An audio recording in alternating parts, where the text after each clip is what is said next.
वो अपमान सह रहे हैं। मतलब ये मामला अपमान से जुड़ गया और आप बताने की जरूरत नहीं यहां पर किसी को कि इस देश की राजनीति में जातीय कार्ड कितना जोर शोर से चलता है।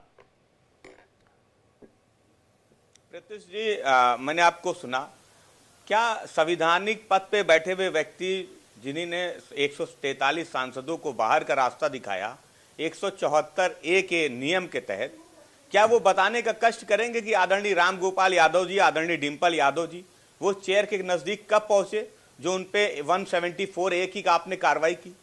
आप अगर संविधान के अनुरूप कार्य नहीं करेंगे और आप संवैधानिक पद का हवाला देंगे, ये जो दोहरा व्यवहार है भारतीय जनता पार्टी का, उपराष्ट्रपति जी का जिस तरीके का दोहरा व्यवहार विपक्षी सांसदों के साथ है, वो पूरा देश देख रहा है। आप जात के पीछे आप छुप जाइए, आप अपमान के पीछे छुप जाइए। आप इस बात का, इस सवाल का जवाब मत दीजिए कि आप इतिहास रच रहे हैं। आप हिंदुस्तान के लोकतंत्र में इतिहास रच रहे हैं कि आपने 143 सांसदों का निलंबन कर दिया, बचे हुए सांसदों का भी निलंबन कर दीजिए। लेकिन देश की आंतरिक और बाहरी सुरक्षा पे समाजवादी पार्टी और विपक्ष वो सवाल पूछता रहेगा, बेरोजगारी और महंगाई पे सवाल पूछता रहेगा। और आपको बताना ही पड़ेगा कि 174A में आपको कहां से यह अधिकार है कि आप 143 सांसदों का निलंबन कर दे।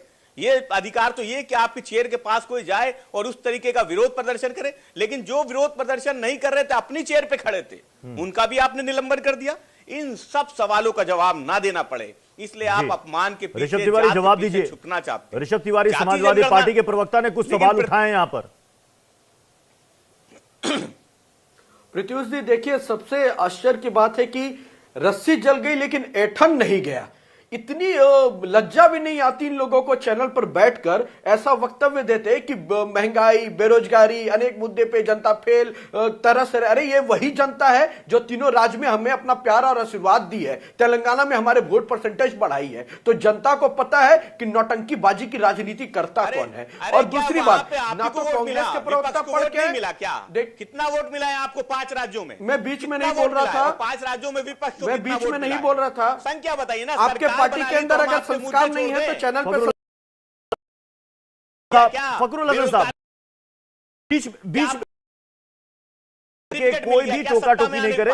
दर्शक, आप तानाशाही पे उतर, महंगाई बढ़ाओगे, बेरोजगारी पर लाठी चलाओगे। ठीक है, आपने सवाल कर लिया, आपने सवाल कर लिया। फखरुल हसन साहब, जवाब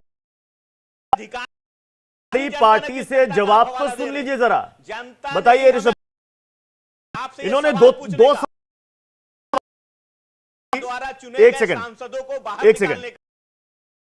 पार्टी के प्रवक्ता दिया है। बताइए कि के पास गई,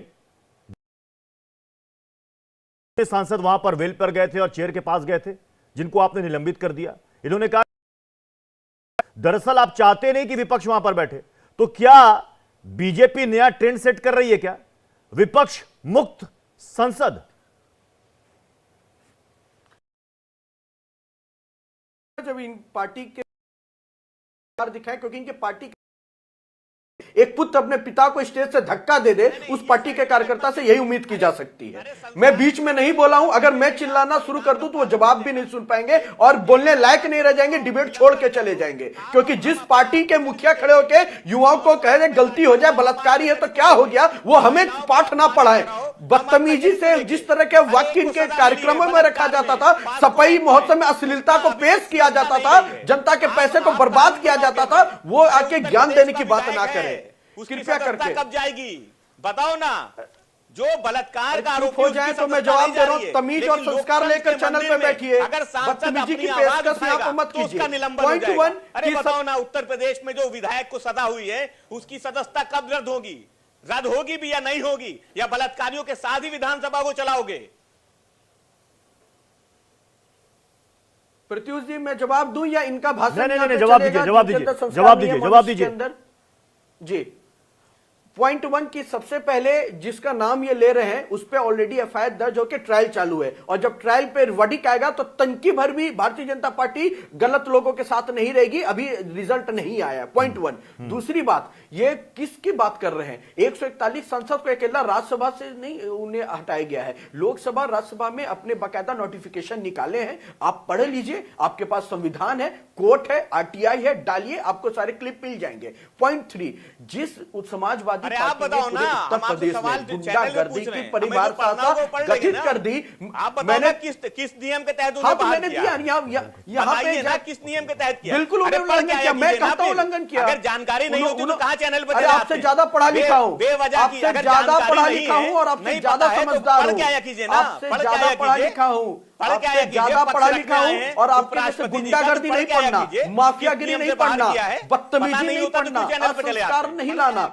आपसे ज्यादा पढ़ा लिखा हूँ। अनपढ़ परिभाषा आप लोग पेश करते हैं, कृपया करके व्यक्तिगत होंगे तो व्यक्तिगत सुनने की क्षमता मैं डिबेट को आगे बढ़ा रहा हूं, कांग्रेस प्रवक्ता जी डॉक्टर जवाब दे रहा हूं, प्लीज मुझे जवाब देने दीजिए, प्लीज जवाब देने दीजिए मुझे। पहला बात तो ये ओम बिरला जी ने वर्डिक्ट में क्लियर कहा, हाँ। और धनखड़ जी ने क्लियर कहा कि हमने इस सदन में शुरू होने से पहले भी सबको नॉर्म्स भेजे थे, केवल बेल में आना ही एक प्राथमिकता नहीं थी। अगर आप अपने सीट पे खड़े होकर सीटियां बजाएंगे और हुटिंग का माध्यम में आप अगर प्ले कार्ड्स दिखाएंगे और उसके बाद आप पर्चे लहराएंगे तो वो भी इस बार रिस्ट्रिक्शन में था, और उसके तहत नियम के तहत कार्रवाई हुई है, क्योंकि हम उन पार्टियों में से नहीं है जो 1977 में इमरजेंसी लगा दे। हम तो वो पूर्वज बताते हैं, हमारे पुराने लोग बताते हैं कि मीडिया डिबेट नहीं कर पाती थी। आज हम और आप डिस्कशन कर रहे हैं, विपक्ष का सवाल ले रहे हैं, लेकिन मैं कांग्रेस